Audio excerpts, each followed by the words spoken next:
The movie begins on a stormy night on the sea. There's a body with lights flashing from it floating in the water, and not far away there's a boat with a crew of fishermen having some fun with some card games below deck. One of them goes out to toss some trash overboard, only to see the body floating along the waves.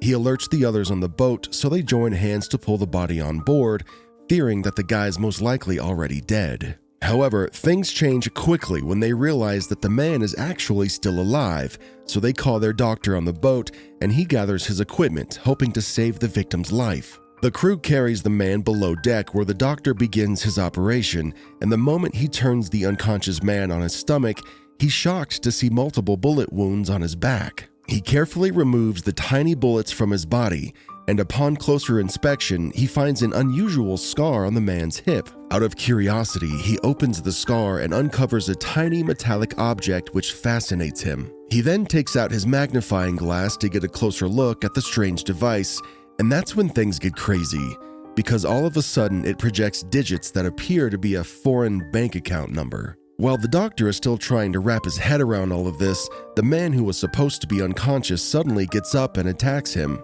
However, the terrified doctor proves that he's harmless when he nervously introduces himself as Giancarlo. He tries to ask this freakishly strong man about the metal object, but the injured man has no idea what it is and doesn't even remember his own name.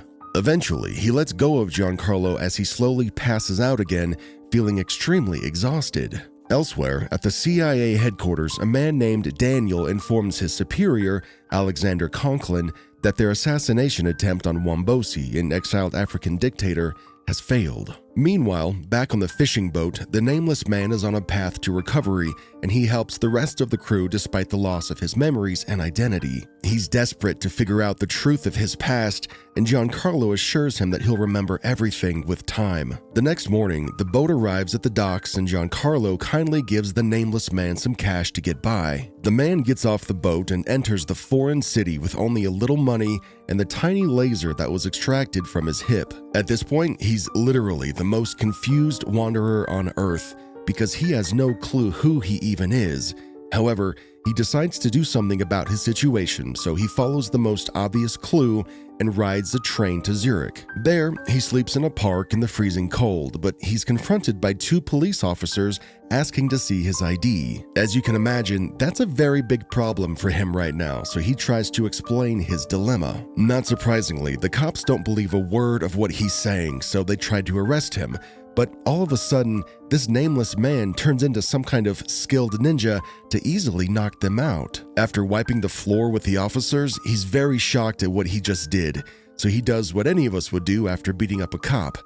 That's right, he takes off into the woods. Elsewhere, the military and the CIA have a meeting to discuss their next move after their failed assassination attempt. Meanwhile, on the screen, the target, Wombosi, accuses the CIA of threatening his life and family, so he vows to retaliate. After the meeting, the CIA Deputy Director, Abbott, speaks with Conklin concerning their failed mission to find out why things went south. In response, Conklin reveals that he lost an assassin during the operation, and the Deputy Director is furious to hear this because of how grave the consequences of their failure will be. Meanwhile, the nameless man from the water finally locates the bank through the details he saw from the laser pointer. He gains access to a safe with the information he has, and when he's alone with the box, he curiously opens it. Inside, he finds several personal belongings, including a passport that appears to be his.